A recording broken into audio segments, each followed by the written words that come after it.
First of all, I'd like to express my personal thanks to all of the people that have contributed to this report, both financially from our sponsors, and many of whom are here today, and some of whom are going to be on our panel, and also to my colleagues in the Children's Klein Center for Real Estate, Kip Womack and Daniel Wright, who've also contributed to this report, and also to some of our graduate students, Sean Brunson, John Bush, and Sammy Jackson, and Robert Guljar, who've all produced various parts of the report, and we'll try and talk about it.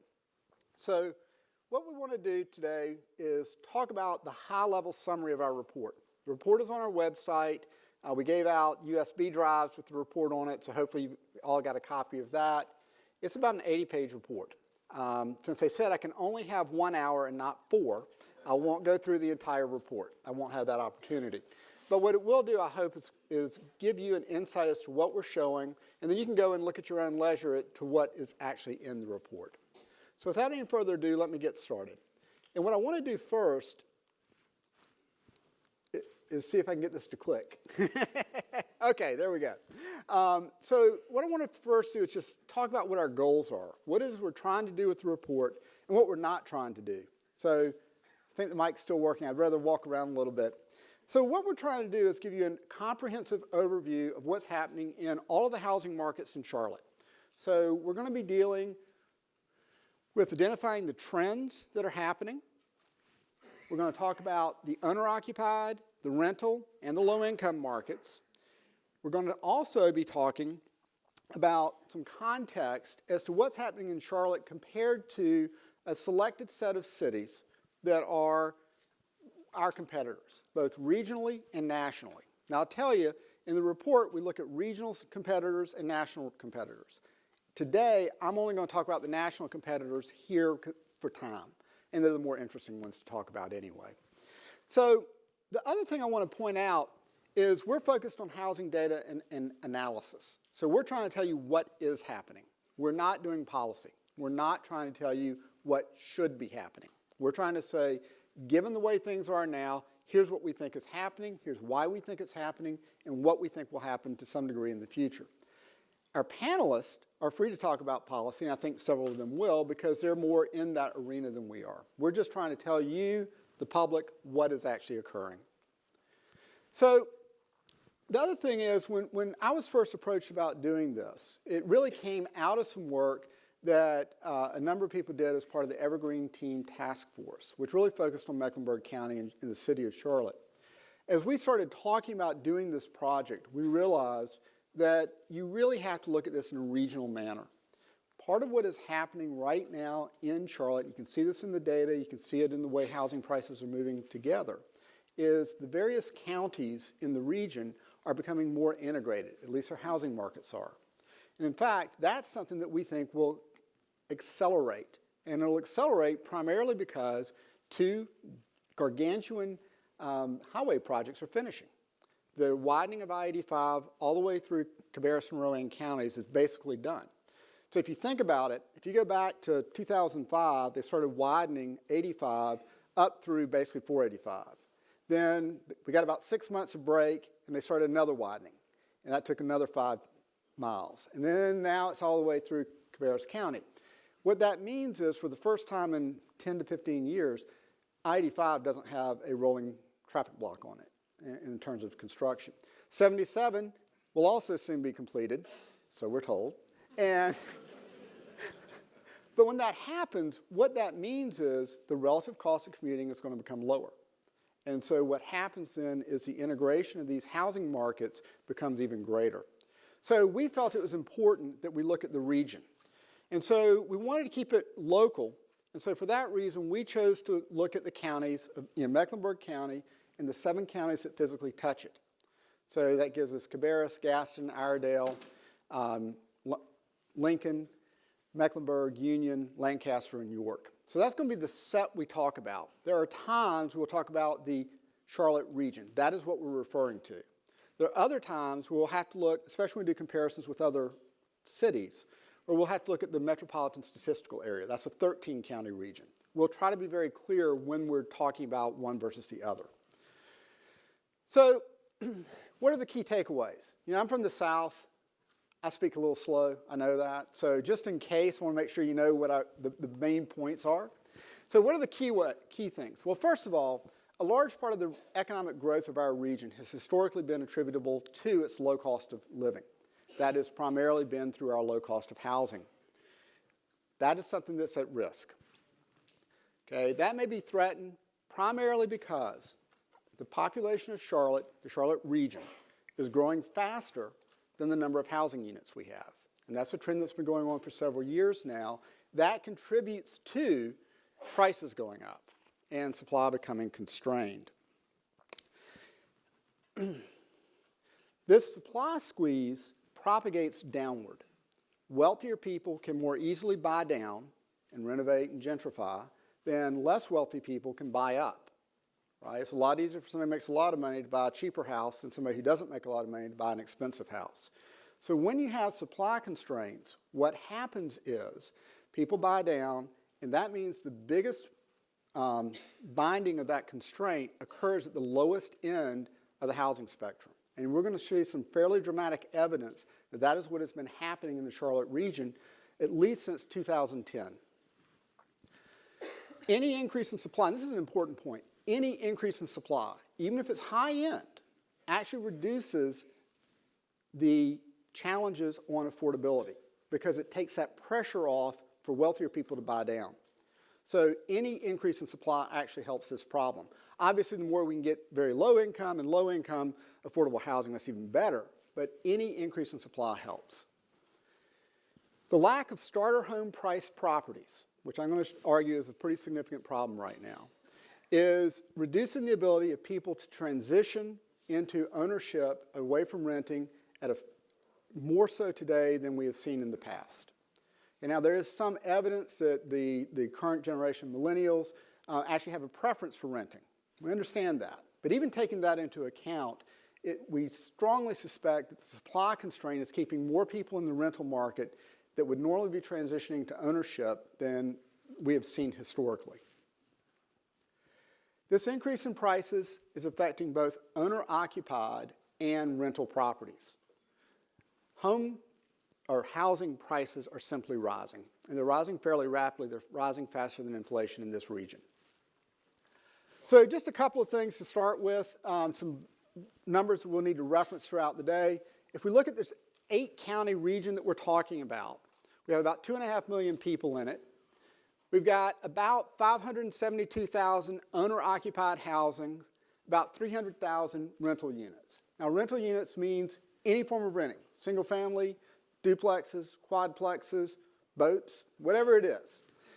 What's interesting is you've got about 72,000 vacant properties. We're going to talk about that. You have to have vacant properties in a region to absorb incoming growth.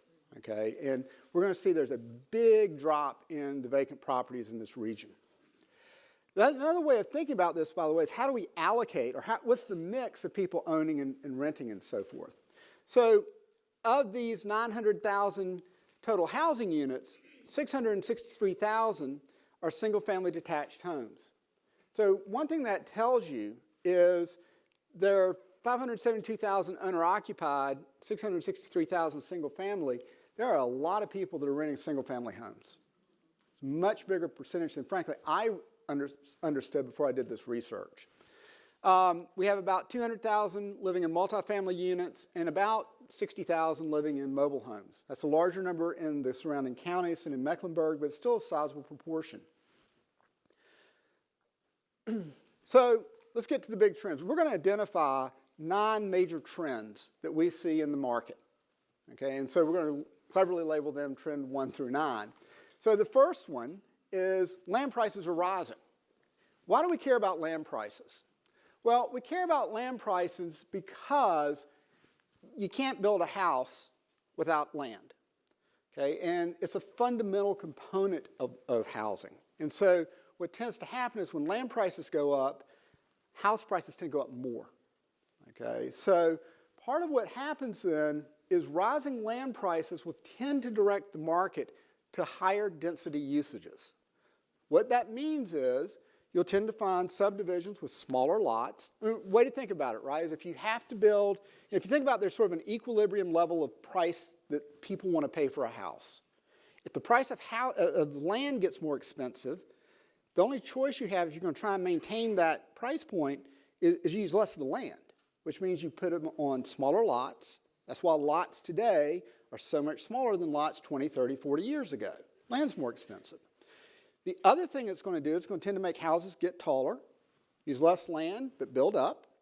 The other thing that will happen in the rental markets is we'll have a move towards higher density rental properties. And so again, you'll have apartment complexes that are taller and denser. Okay. Rising land prices will also tend to direct consumers to commute to more affordable land. This is an important point. When you raise the price of land, or of housing in general, it makes commuting relatively cheaper. It's just like you're saying, hey, we're going to make it less costly for you in relative terms to commute. We know that happens. So land prices matter a lot. So we're going to show a set of maps here. Now, we did not do this data. Okay, to be really clear, this is some data that has a recent paper published by 4 economists at the Federal Housing Finance Administration up in Washington. One of them's at Rutgers University. And what they've done is for the entire country, so it's a masterful piece of work. They have gone and they've estimated the value of 1 acre of land that is ready to be developed for a house. So this is land that is entitled, meaning that it's a piece of land that literally if you bought, you could start building tomorrow. You got all the permissions you need. So this is not an acre of land where you're going out and you're buying, from a farmer to start the process of converting to a subdivision. This would be like going and buying a retail level piece of land. They've estimated this for every county in the country and actually for a lot of zip codes too. We're going to take the ones that we care about, the 8 counties in this region. And this was mapped by my graduate student, Robert Gouljar. He's sitting down here in the front row and did a great job with it. And what you can see is the pricing. So you got the chart over here saying the various prices. In 2012, Mecklenburg had the highest value in, spoiler, Mecklenburg's always going to have the highest land value, of $156,000 for an acre. This, by the way, is very consistent with some data that Jennifer Gooch at Metro Study gave us, and it's in the report, where they come to, through a completely different methodology, they actually come to almost the same dollar amount. So it's a really amazing convergence between the two. Lowest was in Lincoln County at about $45,000. So let's look at what happens next year. Well, Mecklenburg goes to $160,000. Lincoln stayed about the same. Move up to the following year. We now see Lincoln's actually gone up in price. Mecklenburg's up to $160,000. 2015, Mecklenburg's up to $174,000. 2016, we're up to $186,000. There we go. 2017, the last year in their study, we're just under $200,000 for an acre.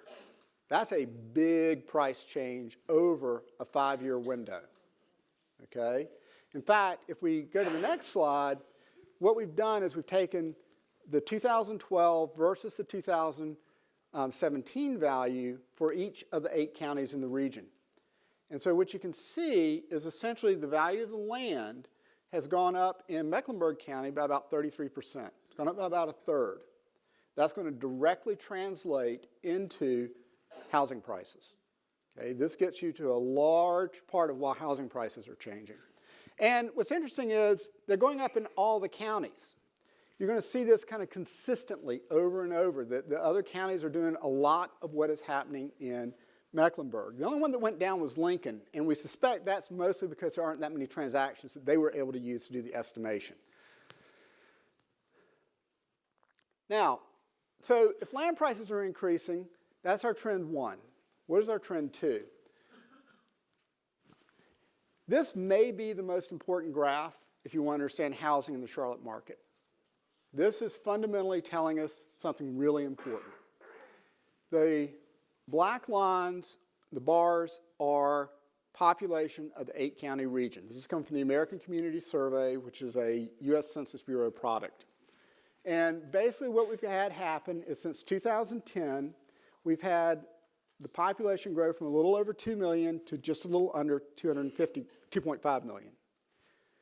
The blue bars are the total housing units. So that's everything. That's single family, that's rental, that's public. It's any sort of housing at all, mobile homes, etc. You can see, just eyeballing it, that obviously it's not growing at the same rate. In fact, population is growing at about 2.03% per year. Housing is growing at 1.34%. You can't do that forever, right? Ultimately, you will have a problem. I mean, how do markets respond when you have tightening supply, which is what this is saying? They respond when prices go up. Ultimately, prices will get high enough that people will start saying, I don't want to live in Charlotte. It's too expensive. And so that will end the problem of people moving here. I don't think that's what we want. I think we want a growing, dynamic place. And so that means we've got to think about how do we as a community produce more overall housing. Now, we're not cherry-picking numbers. Okay? I'm using 2010 because that's kind of a convenient point using the American Community Survey data. But you could go back to 2000, even into the 90s, and you see largely the same trend. Okay? So let's put this into context. Over the 2007 through 2017 period, so I'm actually going back a little bit further, I'm trying to capture the boom when we had a lot of building. We've had population growth of about 22%. We've had housing unit growth of about 14%. Now, you may say, wait a second, population, is that the same thing as households? In essence, it is, okay, because the size of households in this region has stayed steady at about 2.65. We have a graph of that in the report. It fluctuates a little bit year to year, but there's been no major change. In other words, household size hasn't gotten bigger, so pretty much population growth and total household growth is the same. Okay, it's at least the same rates. So it does raise the question: how do you house these people, right? Well, we've housed it because we've taken up most of the slack in our housing markets. We've absorbed vacancies. We've absorbed about 22,000 vacant units since 2010. Now, it's not the same. It's not the same units that were there in 2010, but what's happening is we're not building quite as many new housing units as we have people moving to the region. So we've had a reduction in the number of vacant units. Now, you got to remember, you have to have vacant units to absorb new people moving into the region, new households forming from people growing up, getting married, starting to have their own families, et cetera. So, ideally you think, well, you don't want to have any vacant units. Well, you can't do that. If you're going to be a growing dynamic region, you have to have some. And the reality is we've really probably absorbed as many as we can. And that is shown, frankly, by the fact that prices are rising. Okay. To some degree, the decrease in vacant units is a measure of the degree to which we are underbuilding as a community. Okay, so this is an important theme that we're going to be kind of talking about over and over as we go through the talk. So as an economist, I start getting, one other thing. So this is the first of a series of graphs we'll show. The rest are at the end of the slide. But where we want to compare Charlotte's vacancy, in this case, to our national competitors. Now I'll go through how we chose the national competitors a little bit later. But they're basically Atlanta, Austin, Cincinnati, Denver, Indianapolis, Memphis, Nashville, Portland, Sacramento, San Antonio, Tampa. In the country as a whole, we have about a 12% vacant unit rate. That's pretty steady. That doesn't fluctuate a whole lot over time. If you look at this, what you'll recognize is, and Charlotte will always be in green, so it's easy for you to see. And since we're UNC Charlotte, I made it green. So Charlotte here has about an 8%, slightly over 8% vacancy rate. The only cities with lower vacancy rates are Denver, Portland, which I realize they're spelled Portland, but it's really Portland, and Nashville, which is essentially the same as us. I want you to keep in mind Portland and Denver, because later on we're going to show some stats about them that I think are going to kind of knock your socks off. But we have a lower vacancy rate than Atlanta. We have a lower vacancy rate than Indianapolis, Memphis, and others. So this is an important thing, and it says that we are getting way below the national average. And that's part of why we're emphasizing that this is an issue. Again, as we start talking about this, I want to move into some of the individual types of housing. So far I've talked about housing units. Now I want to talk about owner-occupied housing, and then we'll move into rental, and then eventually we'll move into the comparisons. So if we talk about owner-occupied housing, the first thing we want to talk about is a measure of supply, because the argument I'm making is that supply is constrained. This is a graph, and there are two lines. This is a graph of the supply for the Charlotte region, which is the top line, and a graph for Mecklenburg, which is the bottom line. It's a measure that we're calling the month's inventory, or the month's supply of inventory. So what we're doing is we're trying to scale, because the size of the city has changed, so we're trying to scale the inventory by how much of it we sell in a given month. By the way, this data is coming from the Charlotte Regional Realtors Association Multiple Listing Service. They gave us complete access to the MLS. This study could not have been done without them, and we really appreciate the work they did for us. It's tremendous, and says how much they supported us in doing this. So what we have here is going back to 2005. So we went back that far because I wanted to show you what was happening even during the peak of the boom. During the peak of the housing boom, we had about eight to 9 months supply in housing. By the way, you'll notice that there's kind of this jiggliness to the graph. That's because we have seasonality in housing prices, or in housing sales. You know, a lot of people don't really want to sell their home during the holidays. And so you tend to get a dip in November, December, January. It's cold and people don't want to move too. And then guess what? School's out, it's June, a lot of people want to move then. So you get a lot of transactions then. So what happens then is during the boom years, really to the peak of the boom in late 2006, we had 6 months. Then, okay, the bust happens. And it got to be pretty high, 18 months supply. But look at what has happened since then. We're down to 3 months supply. And in fact, if you look at the lower end of that distribution, it's under, Joe was telling me at one point, Joe Padilla was telling me at one point, it's under 2 months. So this says there is a low supply. Now, when I look at this, recognize these are homes listed for sale on the MLS. That does miss a couple of things. It misses homes that aren't sold through the MLS, and probably the biggest source of those would be direct new construction sales from builders to consumers. Those may not all of those go through. But we don't think that's material. We don't think that materially changes anything. The other thing you may say is, well, gee, is this because people are going to OfferPad or other sorts of things? No, we don't think so. And I'll show you why we don't think so. It's this graph. This is the number of sales. Now, we don't scale this. This is just the raw number of sales. But you can see, again, the black line is the region as a whole. The blue line is Mecklenburg County. But look, we're selling more homes today than we sold during the boom.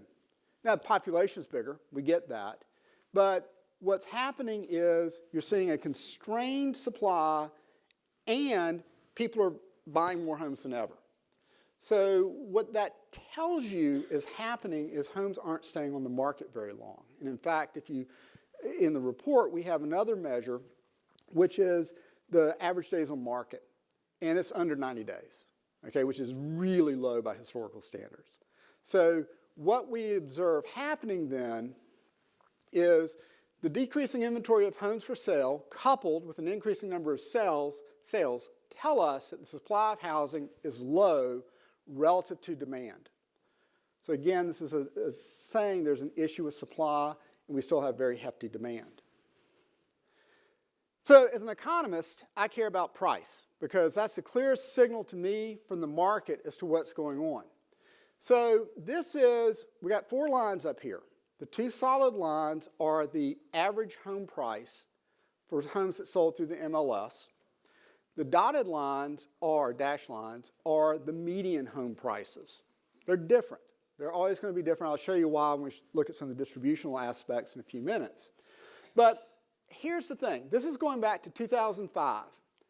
Average home price in both Charlotte and the region was about $200,000. median home price is about $150,000. I want you to keep that number in mind. That's an important number for something we're going to do later. During the peak of the boom, we had some price increase, but it was actually fairly mild in the Charlotte area, certainly compared to areas like LA or San Francisco or other places. Then we had the bust. Prices just kind of leveled off, right? An individual house may have gone down a lot, but broadly speaking, prices just kind of leveled out, and we just had fewer sales. Since the peak, or sort of the trough, which happened here in terms of price in 2009, the trough occurred in nominal dollars, and this is in nominal dollars, in 2009. If you do an inflation adjustment, the trough actually occurred in 2011. We do this both in nominal and real dollars in the report. I'm going to show you nominal because, frankly, that's what most of us actually care about because that's what we buy things in. You can see from 2009 through roughly 12, prices didn't change a lot. But then look at what's happening, both in median and mean. They're accelerating now. In fact, if we go from the trough to today in nominal dollars, we've had 4.78% annual growth rate for the average home. The median's about the same. Okay, that's a lot. That's healthy growth. But it doesn't tell the whole story, because it's only looking at 2 points of that distribution, the median and the mean. We really want to look at, I think, something a little more telling, which is look at the whole distribution. So we've done it. So what we have done, and my graduate student Sean Brunson did this in probably about 45 different ways that I asked him to do this. But what we have done is we've taken the entire distribution of home sales and we've created a histogram. So we've bucketed it into $10,000 increments. And then what we've done is we've shown the frequency of each increment. So in 2005, we have this distribution. There's a few things I want to point out about it. First of all, it's not symmetrical, right? We kind of tend to think, anytime you think of a distribution, you think of a normal distribution, which is that smooth bell curve. This does not exhibit that property. This is much more like a log normal distribution. What that means is that all these numbers way out here, even though there aren't a lot of them, this, by the way, is 600,000 or so, it tends to pull the average far to the right. Okay? And the median is going to be halfway in this distribution, which is going to be, at this point in time, right about here. But what's actually, I think, the most interesting is to look at the bucket that occurs most frequently.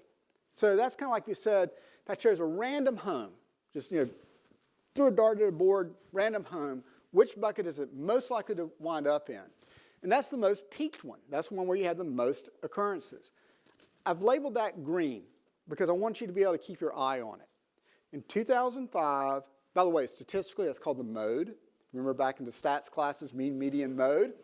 Yeah, I'd forgotten what that was too, but it's the mode. So we've got 130,000 is the most peaked point of this distribution in 2005. Let's walk it forward every year. 2006, we're at the peak of the boom. And all you see happening, right, is a little bit of more stuff happening on the right. 2007 comes along.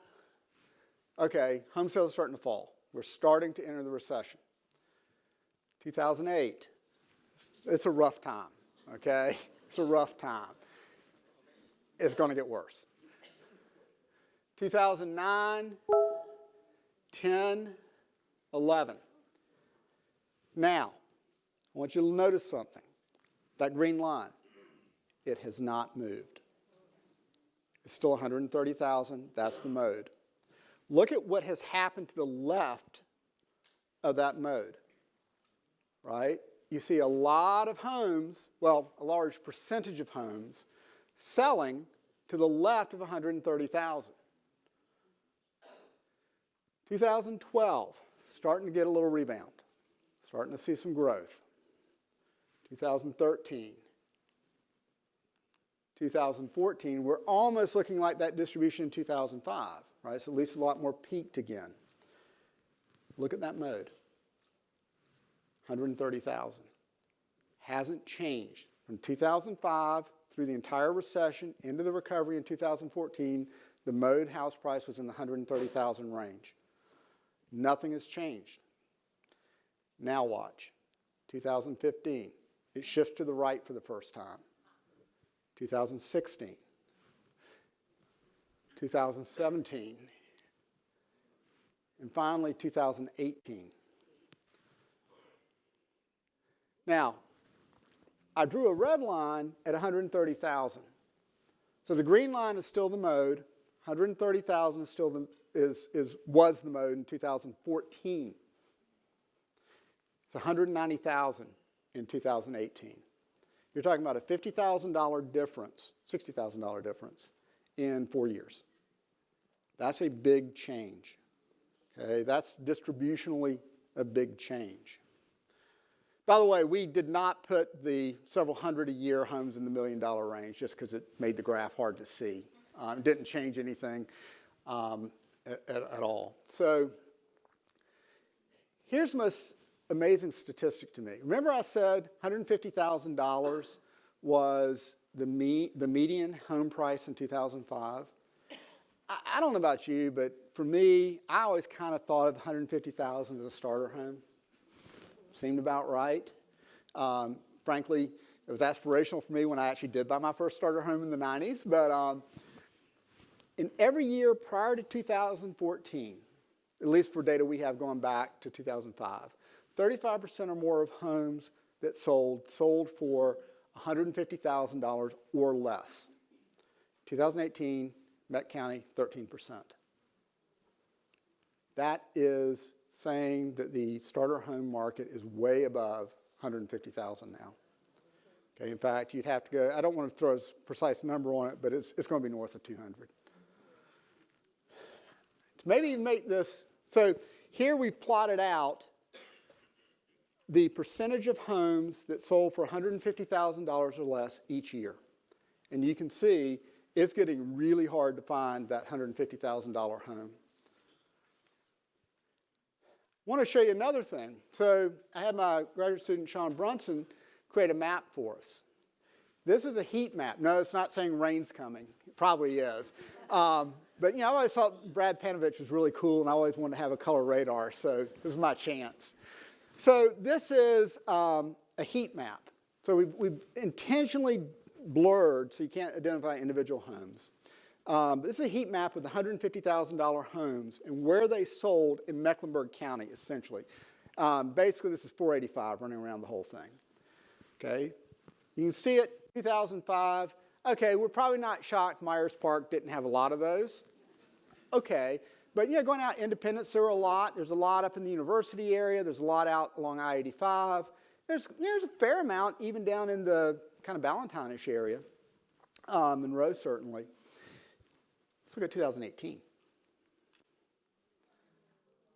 They're gone. Okay, they're just gone. I mean, there's some, but there's not many. We actually did this originally with $100,000 prices, and literally, you just didn't see enough to make it interesting. So this is a dramatic change. Okay, and by the way, I've chosen to work with Mecklenburg County, really Charlotte here, not to pick on them. I did it because it's what you can see. If we do this in any scale, you get the same effect. Okay, so this is not saying there's great cheap housing to be had over in Gaston or Cabarrus or Iredale. This is true everywhere. What we've done here is something that I think is even more telling. Is we've taken, in 2011, we took the 10th percentile, we took that distribution of homes. We said, let's find the home that is where 90% of homes are more expensive. That's the 10th percentile of the distribution. And then we're going to look at the home that's got 75% of homes are more expensive that sold that year. It's the 25th percentile. The median, the 75th percentile, and the 90th. And then let's look at the 10th percentile in 2018, 25th, et cetera. So it's not the same home. I want to be really clear on that. It's saying the 10th percentile home price. If you do that, the 10th percentile home price, and you can see it's the same basically for the Mecklenburg County or the region as a whole, has had an annual price change of 16%. Median is more around 6, 6.5, 90th percentile is 4%. In other words, this is kind of showing what I was talking about earlier, which is the price compression is affecting the lowest end of the distribution the most, right? This is where we're saying it's harder. The price changes have hit the low end of the distribution the most. That directly affects affordability. Okay, to really understand what this means, we're going to look at, we're going to try and bring this into real terms. So what we're doing is we're going to ask the question, for somebody with a given income, what price home could they afford? And then what percentage of homes sold could they get in 2018?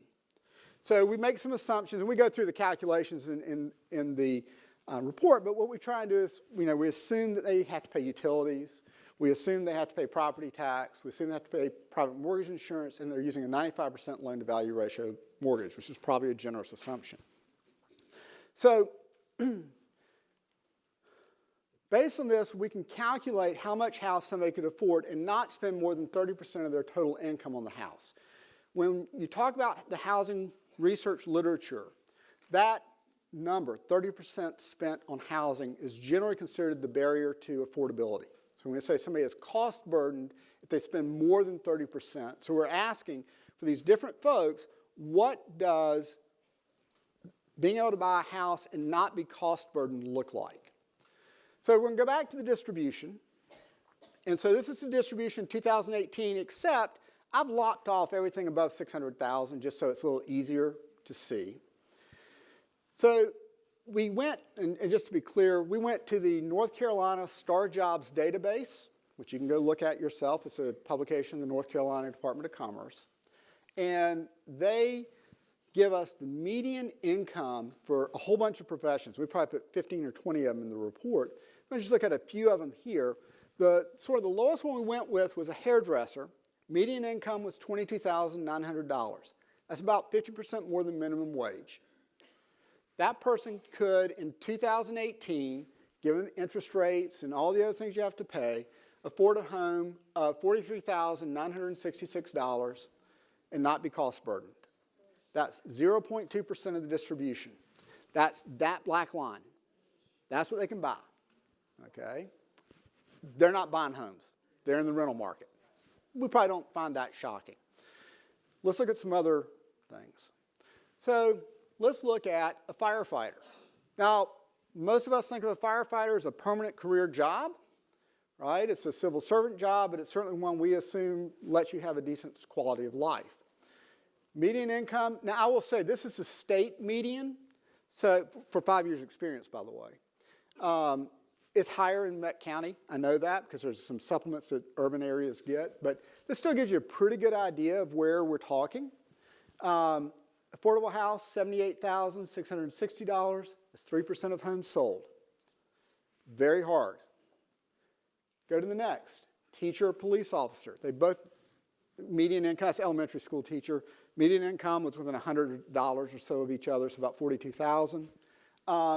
Affordable home, $122,000, lets you have about 8% of the distribution of homes. So again, these are jobs that you think of as career, long-term professional jobs. We expect people in those sorts of jobs to be able to live in housing that's permanent housing. They can live in permanent housing, it's going to be permanent rental housing to a large degree. Now, if we go up a little bit more, librarians, $50,000, lets them get about 17% of the income or of the homes. Registered nurse, $58,000, lets them get to 30%. Go to an accountant. Some of my best friends are accountants. They get about $215,000 of homes, about 40% of affordable homes. Go up to a civil engineer as opposed to an uncivil engineer. So it's a pleasant engineer, I like to think. So $72,000 median income, affordable home up to about $240,000. Put this in here because that gets you to about the 50%. They can buy the median home. So basically, to be a civil engineer, you need a master's degree. to buy the median home, and a pretty high-tech one. Just because I was getting depressed, I said, well, what does it take to get really out there? Well, you need to be a pharmacist. They get paid median income about $124,000. That'll get you about 87% of the thing. Now, of course, the thing is, the reality is, many of us, especially if you're relatively young, would buy more than that. You'd take the cost burdening under the theory that for a few years you'll be cost burdened, but your salary will go up over time. So we know people will actually buy more when they're younger. They'll take that cost burdening on. But it's clear there are groups of people that we have traditionally thought of as being middle class who are getting priced out of the home ownership market right now.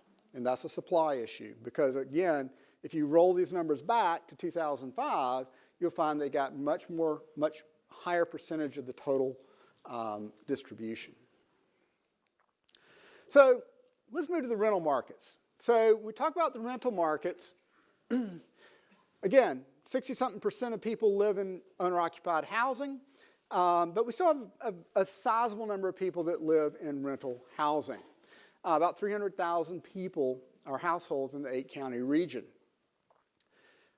First thing I want to show you is the distribution, because again, I was a little surprised about this. 40% of people that rent housing live in single-family homes, and that number has stayed relatively fixed for a long time. It's gone up a little bit in the last few years, but that's about 12% of the total population lives in rental single-family housing. That has traditionally been a larger percentage in the suburban counties, which isn't really that surprising because you get, especially in the rural parts of some of those counties, there aren't going to be apartment complexes. But it's still a large percentage. We've got about 9% living in duplex-type housing, about another 40% in different types of apartments, and about 7% of the regional population live in mobile homes. 7% of the rental market is mobile homes. We don't have quite the same data for rental. There's not a single consolidated source that's as good as the MLS is on the owner-occupied side. So we're going to look at a couple of measures in which rents have gone up. So we're going to start with the American Community Survey. They ask everybody who rents in the survey, they say, how much did you pay in rent last year per month? 2010, this was that distribution. We lopped off everything under $350 because it's not particularly relevant, and they don't go beyond $2,000 in their questioning, even though we know in downtown Charlotte there are apartments that go for more than that. This includes apartments, it includes single-family housing, and so it's everything. So this is the distribution. You can kind of see that it's a little bit bimodal in that you got a lot of people in the $600 range, and then another group kind of out here in the $800 to $1,000 range. Let's look at the last year for which they have data from census, which is 2017. That's what it looks like. That's a big change, right? And so what you can see is there's just been this kind of massive shift that way, right? Nearly 20% of respondents are now reporting $1,000 to $1,200 a month. Now, obviously, there's been a little bit of inflation, not a lot. This is, again, as I said, everything that you see is driving prices upward. We have been very fortunate that we've had a lot of apartment growth in this region. So this is actually going back to 2000. This is coming from CoStar, which is the best source of data for apartments. So this is now not looking at single family or anything. This is apartments. So you can see the 8 counties. And by the way, CoStar collects data on virtually every apartment complex with 40 or more units in it.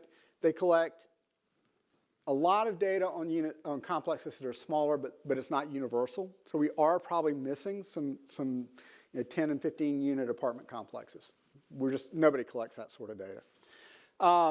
So we had about 100,000 units, right? 2000.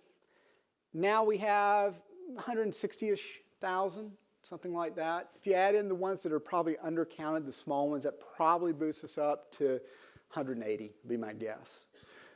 You can see that we've had a pretty sharp increase since 2011, right? If you kind of look at the top of that line, you can see it just really kicks up right then. These are rents. And so we're looking at 3 different levels of rent. Rent for an A apartment. Now, an A apartment is going to be your nicest apartments, typically biggest, newest, best location, best amenities, kind of the place that we all aspire to live in.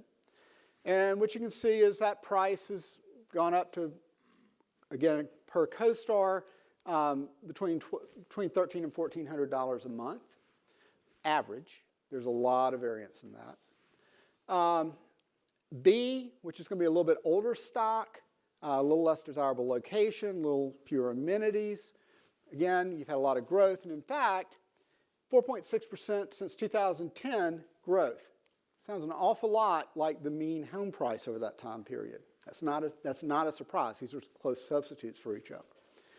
C units, which are going to be the lower quality, older, typically not very good neighborhoods perhaps. I want you to remember something. Median rent is somewhere between $850 and $900. That's an important number to keep in mind. A couple of things I want to point out. Again, you've got growth of 3% in the A units. That's the very top of the distribution.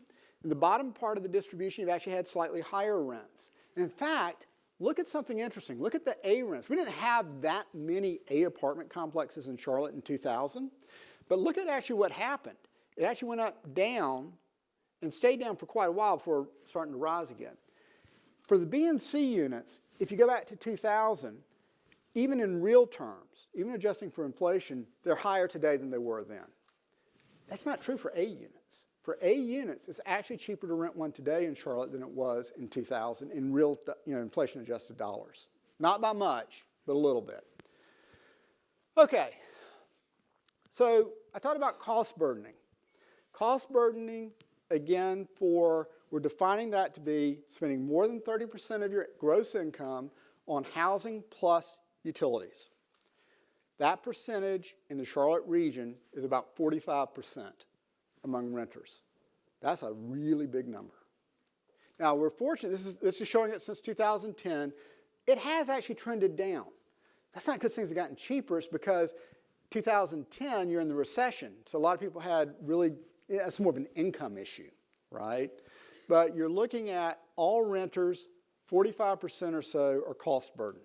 That's a large number. So obviously, in addition to sort of the general rental market, we want to talk a little bit about subsidized housing in the sense of subsidizing public housing. Kind of 3 major components to that. There's low-income tax credit housing. There is housing choice voucher housing, which is federally assisted housing. And then there's also owned public housing, which isn't a very large component. Now, to be really clear, we have very little control over this in the region because most of these are set by the federal government.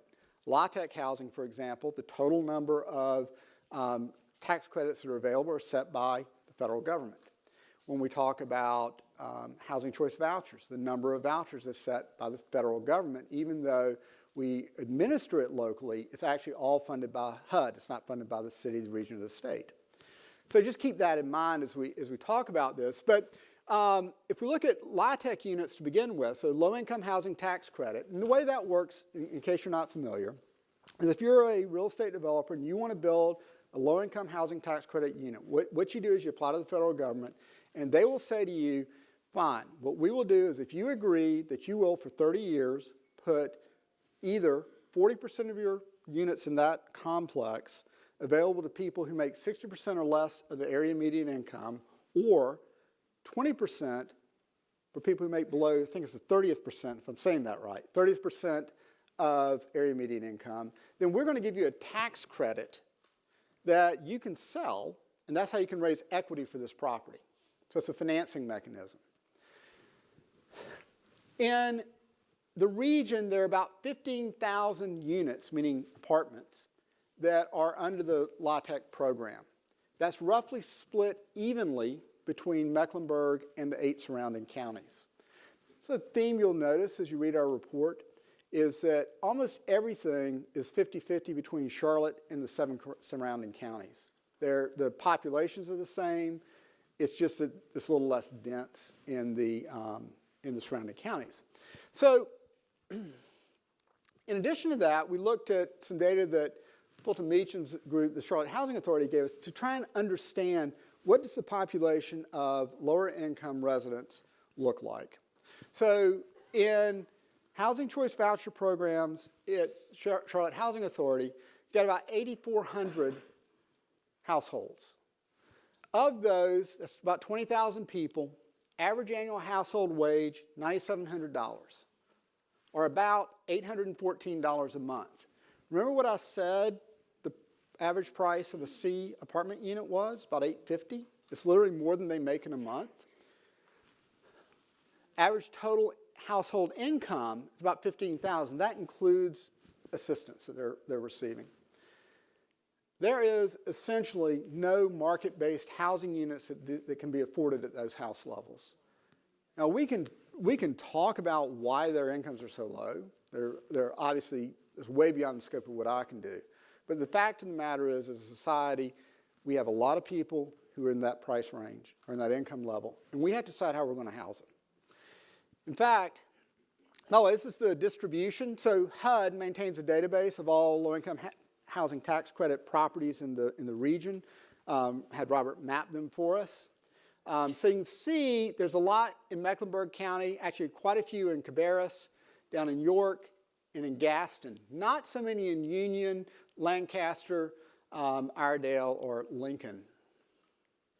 So we also have, I just plotted them out by county just in raw numbers. So this is the number of units in each county. And again, if you add up the other 7 counties, they're roughly equal to what Mecklenburg has.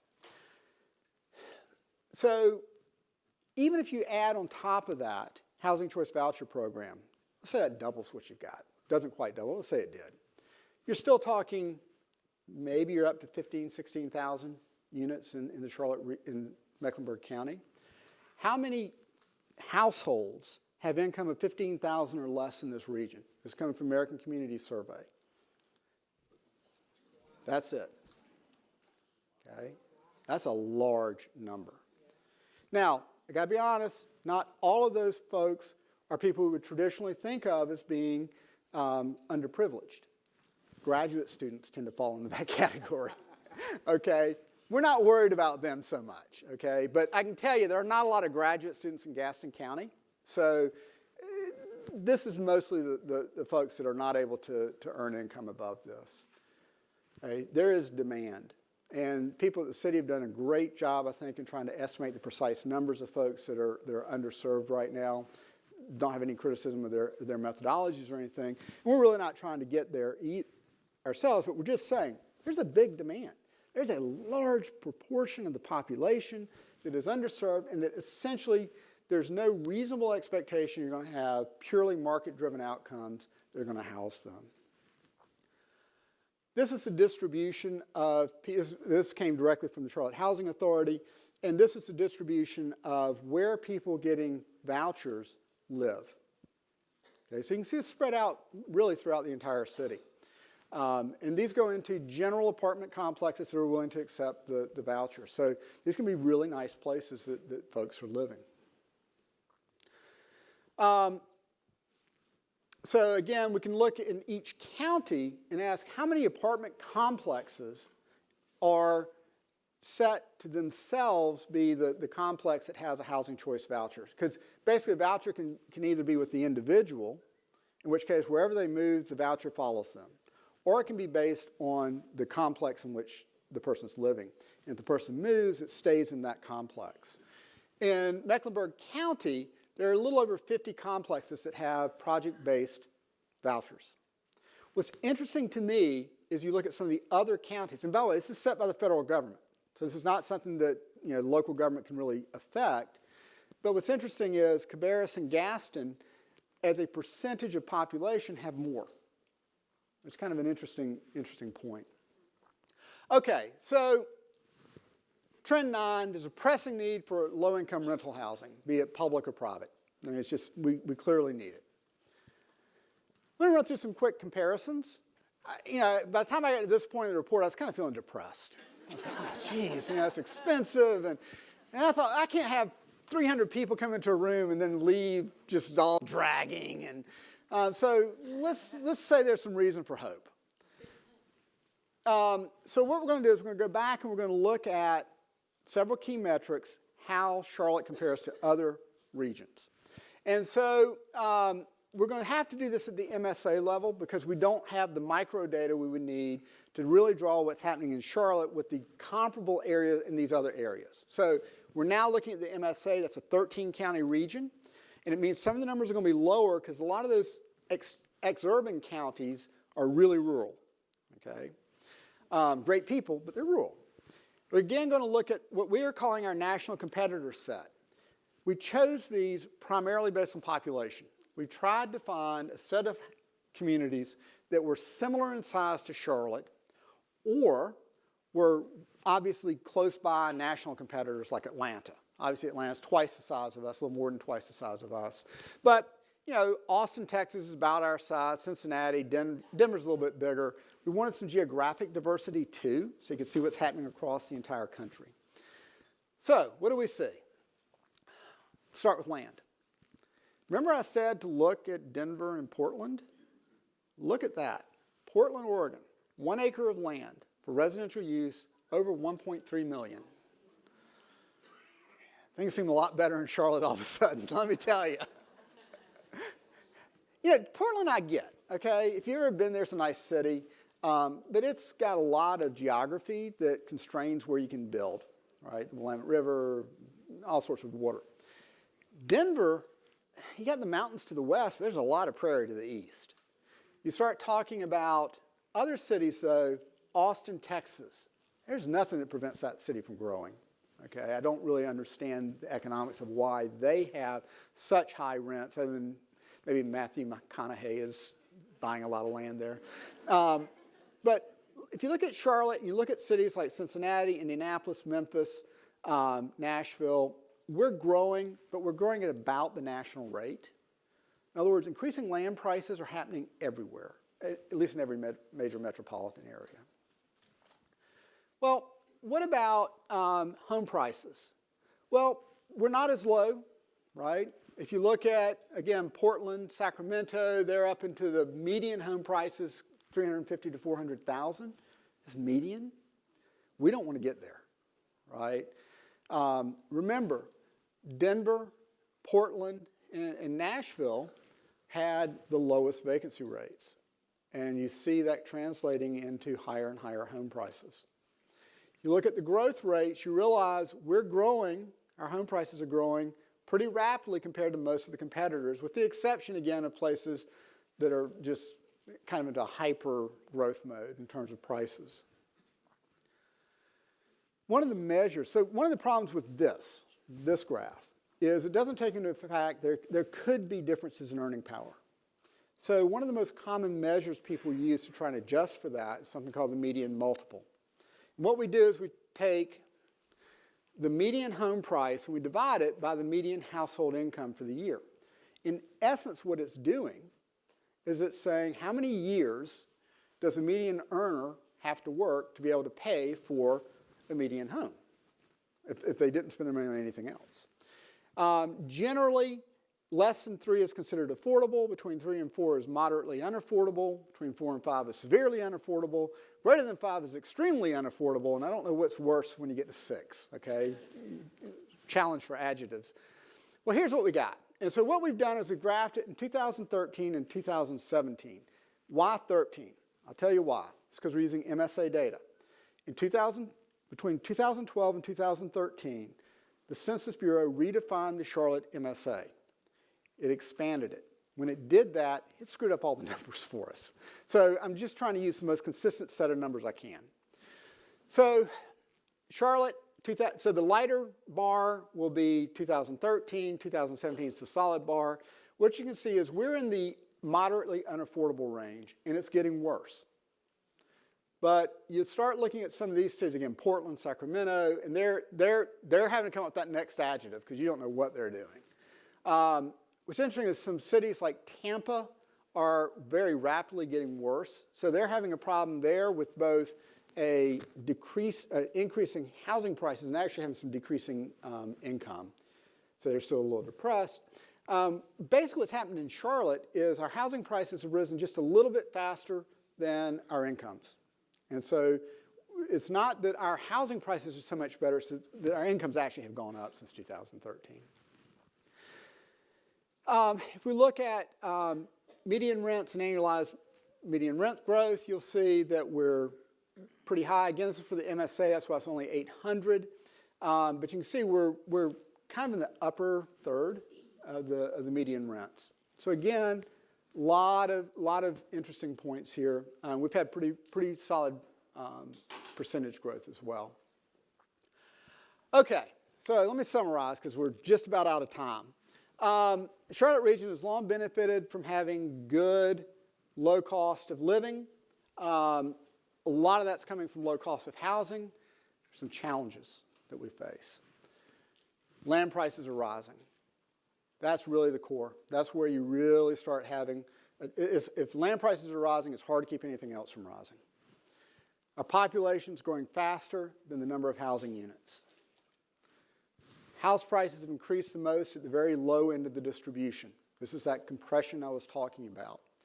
That's making it harder and harder to think about what that starter home looks like. Apartment growth is helping, but relative to the entire market, there's not been enough because prices are still going up. Middle income affordability is threatened. There's not enough low income affordable housing, and that's a big problem. But all hope is not lost. We still maintain a pretty competitive economy and a pretty competitive housing market relative to our national peers.